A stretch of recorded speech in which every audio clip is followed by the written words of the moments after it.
الله الرحمن الرحيم الحمد لله رب العالمين والصلاة والسلام على نبينا محمد إلهي باكليدي مهدله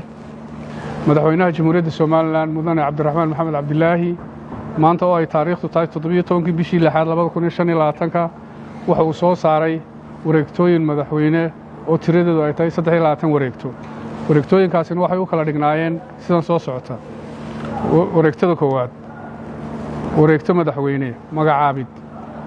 markii aan arkay qodobka 9aad ee dastuurka Jamhuuriyadda Soomaaliland markii aan darsay xeerka hay'adda hawlgabka iyo xaqsiinta shaqaalaha dawladda xeer lambar 108 2024 markii aan tixgeliyay ahmiyadda hay'adda hawlgabka iyo xaqsiinta shaqaalaha dawladdu ay u leedahay Jamhuuriyadda Soomaaliland markii aan arkay aqoontiisa kartidiisa iyo waayo-aragnimadiisaba isla markaana aan garwaaqsaday inuu hanan karo mas'uuliyadaha ka dhalanaya xilkan markii aan la sameeyay la tashi waxa aan go'aamiyay in Saleebaan Maygaag Obsiya Cali uu ahaado agaasimaha guud ee hay'adda hawlgabka iyo xaqsiinta shaqaalaha dawladda Jamhuuriyadda Soomaaliland 2 in guddida sare ee maamulka hay'adda hawlgabka iyo xaqsiinta qaranku ay ka koobnaadaan xubnaan hoos ku xusan 1 wasiirka wasaaradda shaqada arrimaha bulshada iyo qoyska 2 wasiirka wasaaradda maaliyadda iyo horumarinta dhaqaalaha 3 wasiirka wasaaradda qorshaynta iyo horumarinta qaranka 4 wasiirka wasaaradda diinta iyo awqaafta 5 gudoomiyaha hay'adda shaqaalaha Allah mahadle Cabdirahmaan Maxamed Cabdilaahi madaxweynaha Jamhuuriyadda Soomaaliland wareegtada labaad ee madaxweynuhuna waxay u dhignayd sidan wareegtada madaxweyne magacaabid markii aan arkay qodobka 9aad ee dastuurka Jamhuuriyadda Soomaaliland markii aan tixgeliyay ahmiyadda cisbitaalka guud ee Hargeysa uu u leeyahay hanaanka adeeg bixinta caafimaadka Jamhuuriyadda Soomaaliland markii aan arkay aqoontooda kartidooda iyo waayo-aragnimadoodaba isla markaana in ay hanan karaan mas'uuliyadaha ka dhalanaya xilkan markii aan la sameeyay la tashi waxa aan go'aamiyay in Dr. Axmed Weli Daahir Xaddi uu ahaado agaasimaha cisbitaalka guud ee Hargeysa Jamhuuriyadda Soomaaliland 2 in Dr. Cabdiraxmaan Cabdisamed Ibraahim Cayngal uu ahaado ku-xigeenka agaasimaha cisbitaalka guud ee Hargeysa Jamhuuriyadda Soomaaliland Allah mahadle Cabdirahmaan Maxamed Cabdilaahi madaxweynaha Jamhuuriyadda Soomaaliland wareegtada saddexaad waxay u dhignayd sidan wareegto madaxweyne magacaabid markii aan arkay qodobka 9aad ee dastuurka Jamhuuriyadda Soomaaliland markii aan darsay xeerka garyaqaanka guud ee xukuumadda Jamhuuriyadda Soomaaliland xeer lambar 982 markii aan arkay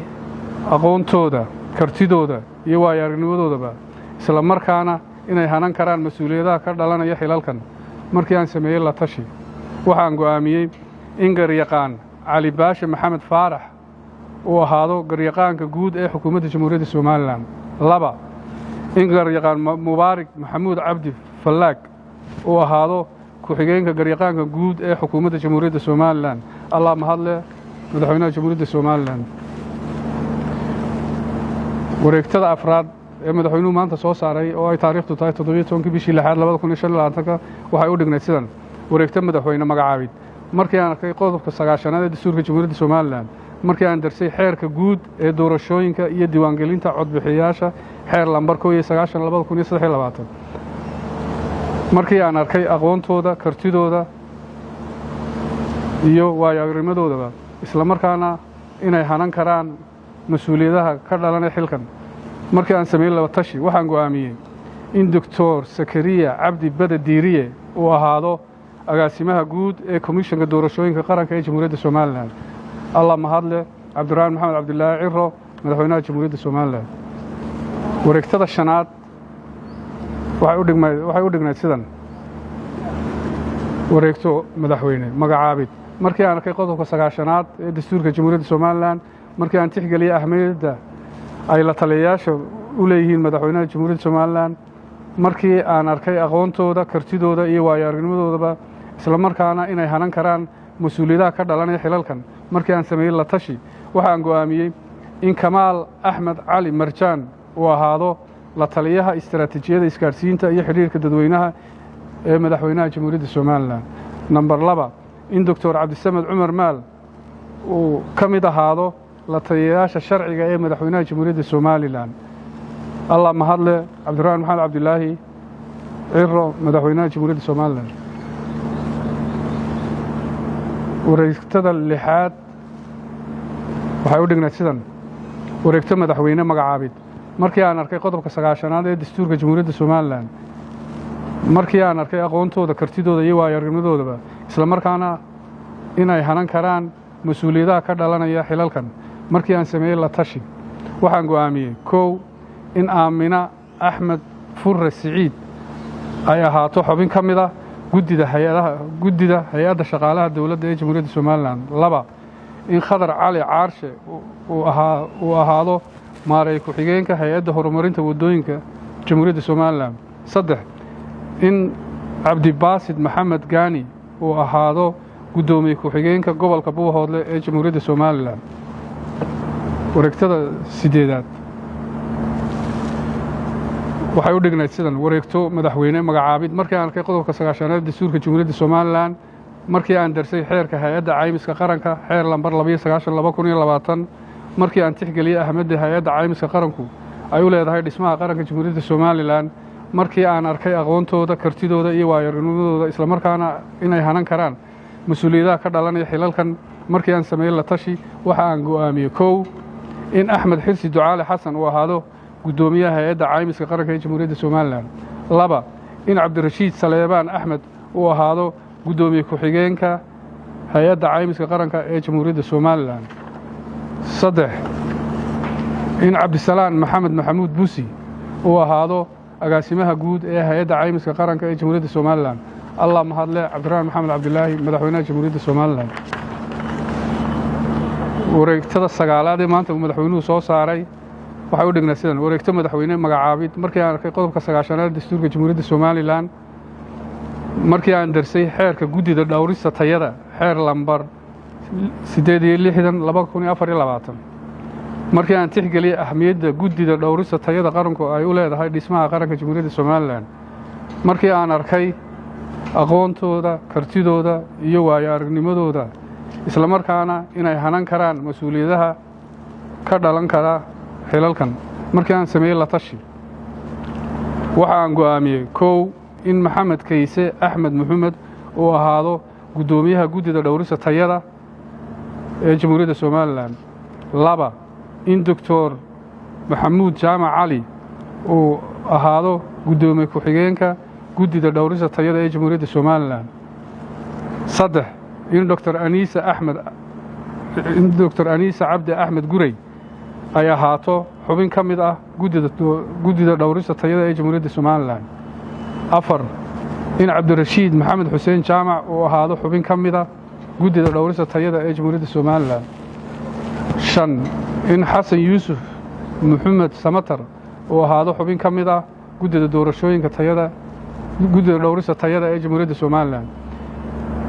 in Saciid Cabdi Xasan Cirmadow uu ahaado xubin ka mida guddida dhowrista tayada ee jamhuuriyadda somalilan. in Axmed Cali Ismaaciil uu ahaado agaasimaha guud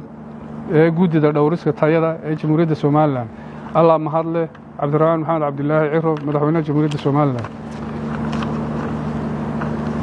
wareegtada 10aad ee uu madaxweynaha jamhuuriyadda somalilan soo saaray maanta oo ay taariikhdu tahay 17 bishii 6 2025 waxay u dhignayd sidan: wareegto madaxweyne magacaabid. markii aan arkay qodobka 9aad ee dastuurka jamhuuriyadda somalilan, markii aan darsay xeerka waxbarashada qaranka xeer lambar 7/2018 iyo xeerka madaxweyne lambarkiisu yahay eber 9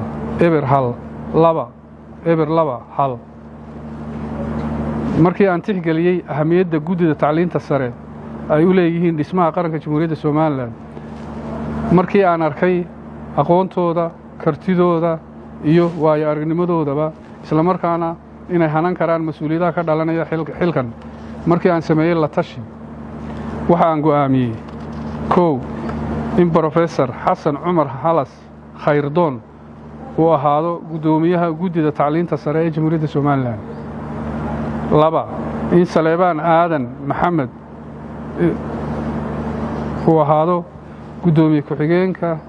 guddida tacliinta sare ee jamhuuriyadda somalilan in jaamac maxamed cabdi falaash uu ahaado xubin ka mid ah guddida tacliinta sare ee jamhuuriyadda somalilan 4 in maxamuud ibraahim cismaan shamsudiin uu ahaado xubin ka mid ah guddida tacliinta sare ee jamhuuriyadda somalilan 5 in cabdirasaaq maxamed axmed uu ahaado xubin ka mid ah guddida tacliinta sare ee jamhuuriyadda somalilan 6 in aftax siciid jaambiir uu ahaado xubin ka mid ah guddida tacliinta sare ee jamhuuriyadda somalilan 7 in haybe cismaan muuse uu ahaado xubin ka mid ah guddida tacliinta sare ee jamhuuriyadda somalilan allah mahadle cabdiraxmaan maxamed cabdilaahi ciro madaxweynaha jamhuuriyadda somalilan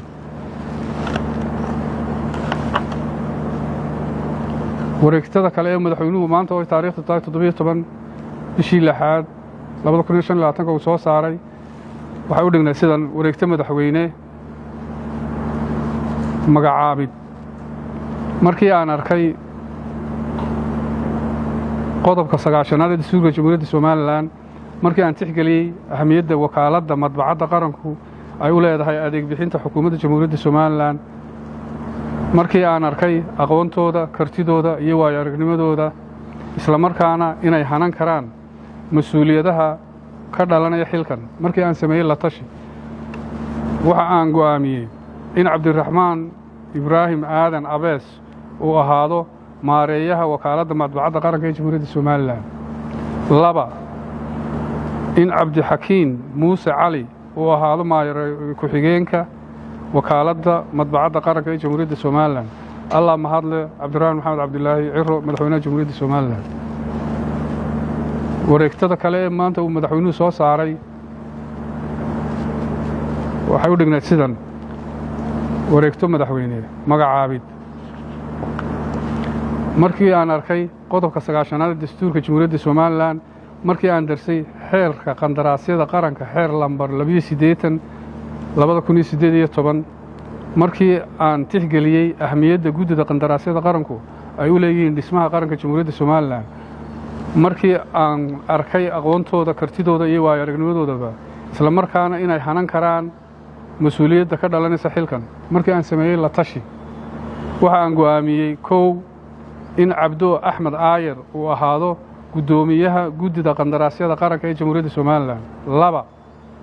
in ibraahim ducaale cawke xasan uu ahaado guddoomiye ku-xigeenka guddida qandaraasyada qaranka jamhuuriyadda somalilan 3 in yuusuf sheekh axmed cali weerar uu ahaado xubin ka mid ah guddida qandaraasyada qaranka jamhuuriyadda somalilan 4 in nadra cali xasan qaafil ay ahaato xubin ka mid ah guddida qandaraasyada qaranka ee jamhuuriyadda somalilan 5 in cabdi yuusuf daahir xirsi uu ahaado xubin ka mid ah guddida qandaraasyada jamhuuriyadda somalilan 6 in muumin gadiid cumar uu ahaado xubin ka mid ah guddida qandaraasyada jamhuuriyadda somalilan 7 in mubaarig cabdi xasan buuni uu ahaado xubin ka mid ah guddida qandaraasyada qaranka jamhuuriyadda somalilan 8 in cabdirashiid siciid cindi uu ahaado xubin ka mid ah guddida qandaraasyada jamhuuriyadda somalilan 9 in mustafe maxamed yoonis uu ahaado xubin ka mid ah guddida qandaraasyada qaranka ee jamhuuriyadda somalilan 10 in cabdiraxmaan aadan cilmi boodle uu ahaado agaasimaha guud ee guddida qandaraasyada qaranka ee jamhuuriyadda somalilan allah mahadle cabdiraxmaan maxamed cabdilaahi ciro madaxweynaha jamhuuriyadda somalilan wareegtada kale ee uu madaxweynuhu soo saaray maanta oo ay bishu tahay 17 bishii 6aad 2025 waxay u dhignayd sidan wareegto madaxweyne magacaabid markii aan arkay qodobka 9aad dastuurka jamhuuriyadda somalilan markii aan darsay xeerka hantidhowrka guud ee qaranka jamhuuriyadda somalilan xeer lambar 76/2015 markii aan tixgeliyey ahamiyadda hantidhowrka guud ee qaranku uu u leeyahay habsami u socodka howlaha xukuumadda jamhuuriyadda somalilan markii aan arkay aqoontooda kartidooda iyo waayo aragnimadooda isla markaana inay hanan karaan mas-uuliyadaha ka dhalanaya xilkan markii aan sameeyey la tashi waxa aan go'aamiyey 1 in muuse yuusuf cismaan idigaa uu ahaado hantidhowraha guud ee qaranka jamhuuriyadda somalilan laba in Bashiir Maxamed Cumar Xayd uu ahaado gudoomiye ku-xigeenka hantidhowraha guud ee qaranka Jamhuuriyadda Soomaaliland. Allah mahadle Cabdiraxmaan Maxamed Cabdilaahi Ciro madaxweynaha Jamhuuriyadda Soomaaliland. wareegtada kalena waxay u dhignayd sidan wareegta madaxweyne magacaabid. markii aan arkay qodobka 9aad ee dastuurka qaranka Jamhuuriyadda Soomaaliland, markii aan darsay xeerka guddida mihnadlayaasha caafimaadka ee qaranka Jamhuuriyadda Soomaaliland xeer lambar 19/2001, markii aan tixgeliyay ahamiyadda guddida qaran ee mihnadlayaasha caafimaadka ay u leedahay Jamhuuriyadda Soomaaliland, markii aan ku qancay aqoontooda, kartidooda iyo waayo-aragnimadoodaba, isla markaana inay hanan karaan mas'uuliyadaha ka dhalanaya xilalkan, markii aan la sameeyey la tashi, waxa aan go'aamiyey 1 in Dr. Cabdi Daahir Cilmi Bulaale uu ahaado gudoomiyaha guddida mihnadlayaasha caafimaadka Jamhuuriyadda Soomaaliland. 2 in Dr. Cabdiraxmaan Xasan Ismaaciil Gamaamiye uu ahaado gudoomiye ku-xigeenka guddida mihnadlayaasha caafimaadka ee Jamhuuriyadda Soomaaliland. Allah mahadle Cabdiraxmaan Maxamed Cabdilaahi Ciro madaxweynaha Jamhuuriyadda Soomaaliland. wareegtada kalena ee madaxweynuhu maanta soo saaray waxay u dhigmayd sidan wareegta madaxweyne magacaabid. markii aan arkay qodobka 9aad ee dastuurka Jamhuuriyadda Soomaaliland, markii aan darsay xeerka komishanka qaranka xakamaynta AIDS-ka xeer lambar 76/2014, markii aan tixgeliyey ahamiyadda xubnaha guddida agaasinka ee maamulka komishanka xakamaynta AIDS-ku u leeyahay dhismaha qaranka Jamhuuriyadda Soomaaliland, markii aan arkay aqoontooda, kartidooda iyo waayo-aragnimadooda, isla markaana inay hanan karaan mas'uuliyadaha ka dhalanaya xilkan, markii aan sameeyey la tashi, waxa aan go'aamiyey 1 in Dr. Maxamuud Cabdi Maxamed uu ahaado agaasimaha guud ee komishanka qaranka ee xakamaynta AIDS-ka ee Jamhuuriyadda Soomaaliland. 2 in Xamdi Daahir Afqarshe ay ahaato agaasimaha maamulka iyo lacagta ee komishanka qaranka ee xakamaynta AIDS-ka ee Jamhuuriyadda Soomaaliland. 3 in Ismaaciil Cabdilaahi Cilmi uu ahaado agaasimaha tababarada iyo horumarinta howlwadeennada komishanka qaranka ee xakamaynta AIDS-ka ee Jamhuuriyadda Soomaaliland. 4 in Barkhad Maxamuud Geedi uu ahaado agaasimaha wacyigelinta iyo abaabulka ee komishanka qaranka ee xakamaynta AIDS-ka ee Jamhuuriyadda Soomaaliland. 5 in Dr. Khadar Good Nuur uu ahaado agaasimaha daaweynta iyo daryeelka ee komishanka qaranka ee xakamaynta AIDS-ka ee Jamhuuriyadda Soomaaliland. Allah mahadle Cabdiraxmaan Maxamed Cabdilaahi Ciro madaxweynaha Jamhuuriyadda Soomaaliland. wareegtada kale ee madaxweynuhu maanta soo saaray waxay u dhignayd sidan wareegta madaxweyne magacaabid. markii aan arkay qodobka 9aad ee dastuurka Jamhuuriyadda Soomaaliland, markii aan darsay xeerka hay'adda diyaargarowga aafooyinka ee xeer lambar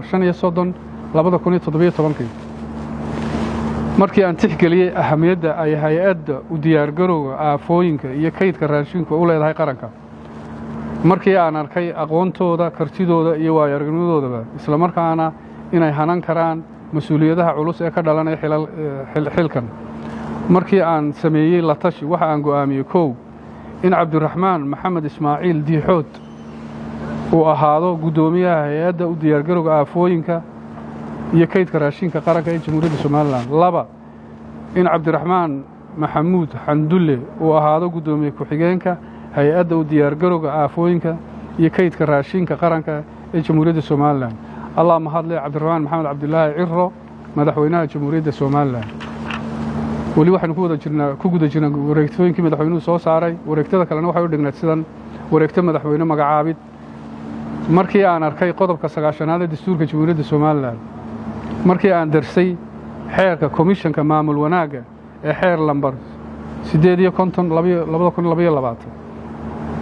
markii aan tixgeliyey ahamiyadda komishanka maamul wanaaggu ee uu leeyahay dhismaha qaranka Jamhuuriyadda Soomaaliland, markii aan arkay aqoontooda, kartidooda iyo waayo-aragnimadoodaba, isla markaana inay hanan karaan mas'uuliyadaha ka dhalanaya xilalkan, markii aan sameeyey la tashi, waxaan go'aamiyey 1 in Dr. Aadan Axmed Daahir uu ahaado komishanka maamul wanaagga ee Jamhuuriyadda Soomaaliland, in Madar Siciid Xasan Qawle uu ahaado komishanka maamul wanaagga ee Jamhuuriyadda Somaliland in Cabdiwahaab Faarax Nuur uu ahaado xubin ka mid ah gumishanka maamul wanaagga ee Jamhuuriyadda Soomaaliland. Wareegtada kale uu maanta madaxweynuhu soo saaray waxay u dhignayd sidan: wareegto madaxweyne magacaabid. Markii aan arkay qodobka 9aad ee dastuurka Jamhuuriyadda Soomaaliland, markii aan darsay xeerka komishanka maamul wanaagga ee xeer lambar 58/2012, markii aan tixgeliyey ahmiyadda komishanka maamul wanaaggu ee uu leeyahay dhismaha qaranka Jamhuuriyadda Soomaaliland, markii aan arkay aqoontooda, kartidooda iyo waayo-aragnimadooda, isla markaana inay hanan karaan mas'uuliyadaha ka dhalanaya xilalkan, markii aan sameeyey la tashi, waxaan go'aamiyey sidan: 1. in Dr. Aadan Axmed Daahir uu ahaado xubin ka mid ah komishanka maamul wanaagga Jamhuuriyadda Soomaaliland; in Madar Siciid Xasan Qawle uu ahaado xubin ka mid ah komishanka maamul wanaagga Jamhuuriyadda Soomaaliland; 3. in Cabdiwahaab Faarax Nuur uu ahaado xubin ka mid ah komishanka maamul wanaagga Jamhuuriyadda Soomaaliland; 4. in Jaamac Aadan Maxamed uu ahaado xubin ka mid ah komishanka maamul wanaagga Jamhuuriyadda Soomaaliland; 5. in Cabdiqani Axmed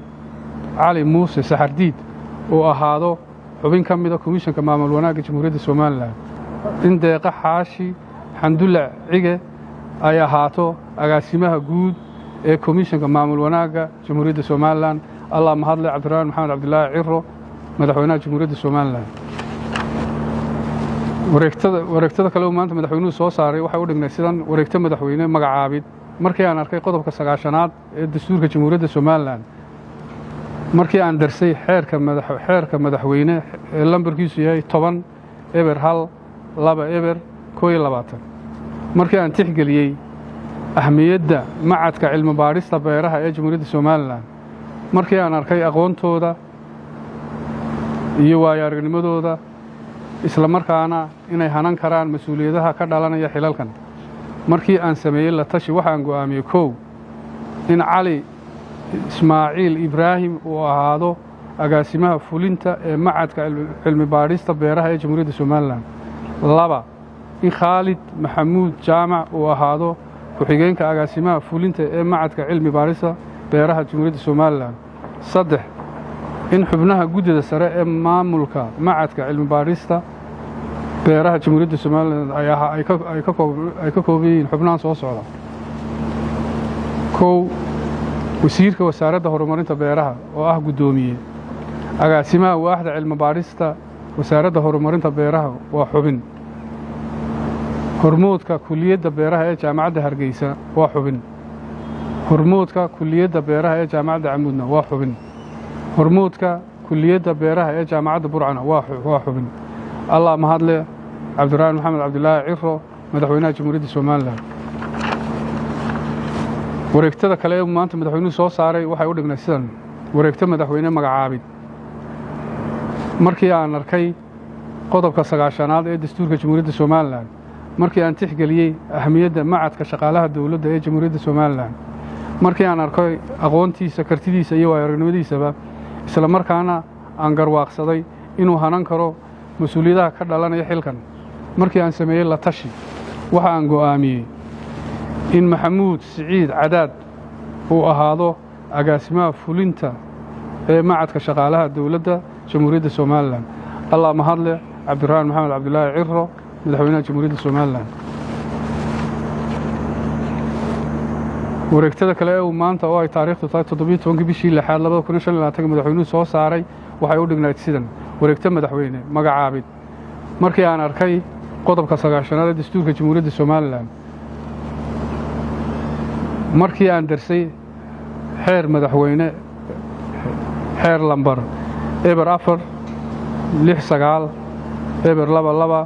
4/69/22/2/, markii aan tixgeliyey ahmiyadda sanduuqa dhallinyarada Jamhuuriyadda Soomaaliland, markii aan arkay aqoontiisa, kartidiisa iyo waayo-aragnimadiisaba, isla markaana aan garwaaqsaday inuu hanan karo mas'uuliyadaha ka dhalanaya xilkan, markii aan sameeyey la tashi, waxa aan go'aamiyey in Cabdulqaadir Ismaaciil Axmed Jaylaani uu ahaado agaasimaha fulinta ee sanduuqa dhallinyarada Jamhuuriyadda Soomaaliland. Allah mahadle Cabdiraxmaan Maxamed Cabdilaahi Ciro, madaxweynaha Jamhuuriyadda Soomaaliland.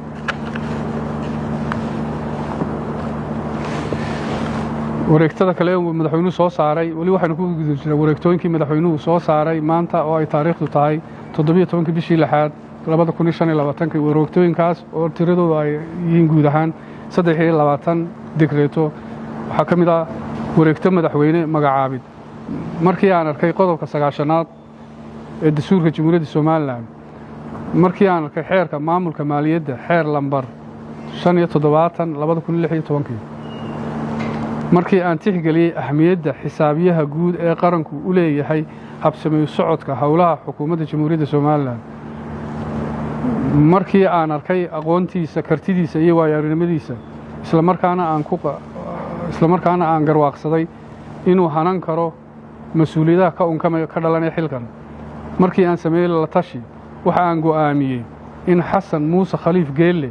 uu ahaado xisaabiyaha guud ee qaranka Jamhuuriyadda Soomaaliland Allah mahadle Cabdiraxmaan Maxamed Cabdilaahi Ciro madaxweynaha qaranka Jamhuuriyadda Soomaaliland wareegto madaxweyne magacaabid markii aan arkay qodobka 9aad ee dastuurka Jamhuuriyadda Soomaaliland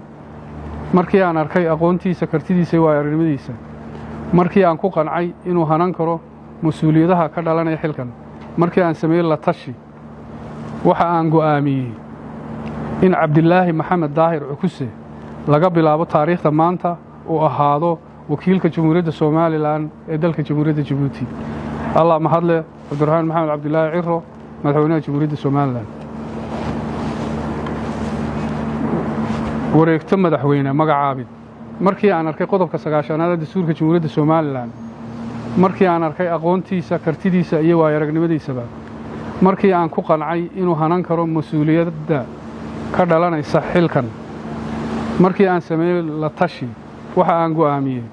in Dr. Maxamed Cabdilaahi Cumar laga bilaabo taariikhda maanta uu ahaado wakiilka Jamhuuriyadda Soomaaliland u fadhiya dalka Kenya Allah mahadle Cabdiraxmaan Maxamed Cabdilaahi Ciro madaxweynaha Jamhuuriyadda Soomaaliland wareegto madaxweyne magacaabid markii aan arkay qodobka 9aad ee dastuurka Jamhuuriyadda Soomaaliland markii aan arkay aqoontiisa kartidiisa iyo waayo-aragnimadiisa markii aan ku qancay inuu hanan karo mas'uuliyadda ka dhalanaysa xilkan markii aan sameeyay la tashi waxa aan go'aamiyay in Siciid Xasan Biixi laga bilaabo taariikhda maanta uu ahaado wakiilka Jamhuuriyadda Soomaaliland ee dalka Ingiriiska boqortooyada Ingiriiska 2 in Maxamed Xasan Wacays Rooble laga bilaabo taariikhda maanta uu ahaado wakiil ku-xigeenka Jamhuuriyadda Soomaaliland ee dalka UK madaxweynaha Jamhuuriyadda Soomaaliland mudane Cabdiraxmaan Maxamed Cabdilaahi ayaa maanta oo taariikhdu ay tahay 17 bishii lixaad 2025 wuxuu soo saaray 23 wareegto oo hore iyo wareegtadan aan hadda idin akhriyo doono oo ah wareegtadii 24aad wareegtada ugu dambaysa waxay u qoran tahay sidan wareegto madaxweyne magacaabid markii aan arkay qodobka 9aad ee dastuurka Jamhuuriyadda Soomaaliland markii aan darsay xeerka hay'adda dekedaha Jamhuuriyadda Soomaaliland xeer lambar 19/2021 markii aan tixgeliyay ahmiyadda hay'adda dekedaha Jamhuuriyadda Soomaaliland ay u leedahay dhismaha qaranka Jamhuuriyadda Soomaaliland markii aan arkay aqoontooda kartidooda iyo waayo-aragnimadooda isla markaana inay hanan karaan mas'uuliyadaha ka dhalanaya xilalkan markii aan sameeyay la tashi waxa aan go'aamiyay in Cali Diiriye Axmed Nuur maalin tacab uu ahaado maareeyaha guud ee hay'adda dekedaha Jamhuuriyadda Soomaaliland 2 in Abubakar Xaaji Cawil Cumar Cabdille uu ahaado maareeya ku-xigeenka guud ee hay'adaha dekedda Jamhuuriyadda Soomaaliland hay'adda dekedaha Jamhuuriyadda Soomaaliland Allah mahadle Cabdiraxmaan Maxamed Cabdilaahi Ciro madaxweynaha Jamhuuriyadda Soomaaliland waxa la faray dhammaan mas'uuliyiinta la magacaabay inay xilka kula wareegaan muddo 3 cisho ah mas'uuliyiinta xilka lagala wareegayna waxa la farayaa inay u fududeeyaan mas'uuliyiinta cusub ee uu madaxweynuhu magacaabay